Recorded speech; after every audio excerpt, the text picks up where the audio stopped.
student! Eu sou a Bárbara, do Bárbara Ensina, e na aula de hoje nós vamos falar sobre do e does. Quem que é o do e o does? Além de ser uma ação que significa fazer, o verbo do e o verbo does são verbos auxiliares da língua inglesa. Teacher, mas como assim um verbo auxiliar? Bom, para montar uma pergunta em inglês dentro do presente simples, eu preciso de um auxiliar, eu preciso de um cara para me ajudar a montar a estrutura dessa pergunta. Eu não posso simplesmente começar essa pergunta com o sujeito. Por isso que existe o do e o does. Quando eles forem auxiliares, gravem isso, quando eles forem auxiliares, não tem uma tradução. Não se confunda, tá? O do e o does como auxiliares, ou seja, quando eles vêm na frente da pergunta, eles não têm tradução. Eles estão ali simplesmente para informar, para mostrar pra gente que é uma pergunta. Então aqui, eu uso o do para auxiliar as pessoas. I, you, we e they.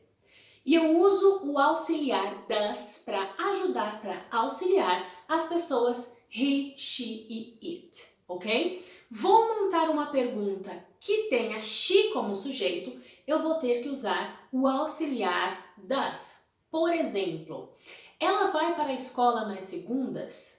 Does she go to school on Mondays?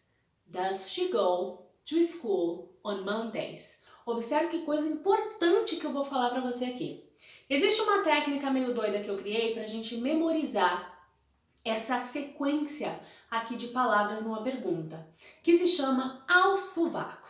Isso mesmo, ao sovaco. O que é esse ao sovaco? Nesta frase aqui, does she go to school on Mondays, eu tenho ao, o auxiliar, o auxiliar does, depois eu tenho o she, que é o sujeito, depois eu tenho go, que é o verbo ou a ação, e o complemento, que é o co, que seria on Mondays, ok? Então, este ao sovaco vai ajudar você a memorizar a estrutura de uma pergunta em English. Então, vamos para mais alguns exemplos.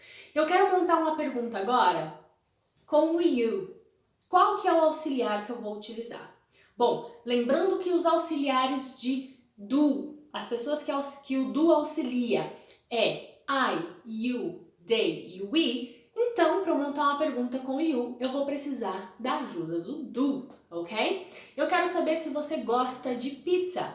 Do you like pizza? Do you like pizza? Eu uso o do como auxiliar.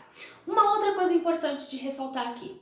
Quando você for montar perguntas que o sujeito seja explícito, ou seja, que a pessoa que você vai falar não vai ter um nome de she, vai ser um nome próprio, não deixa de ser uma she. Por exemplo, eu vou usar a mesma frase lá do começo. Does she go to school on Mondays?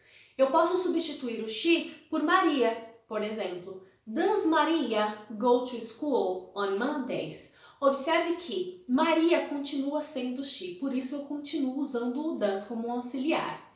Então, se eu tiver Maria e João, e eu quero saber se Maria e João vão à escola nas segundas, agora eu vou usar o do, porque Maria mais João é a mesma coisa que they. Portanto, a minha pessoa, o meu sujeito aqui do ao sovaco, pode variar entre os pronomes e os nomes próprios das pessoas, ok? Só para recapitular este resumão do do e do does. Do e does, como auxiliares, não tem tradução.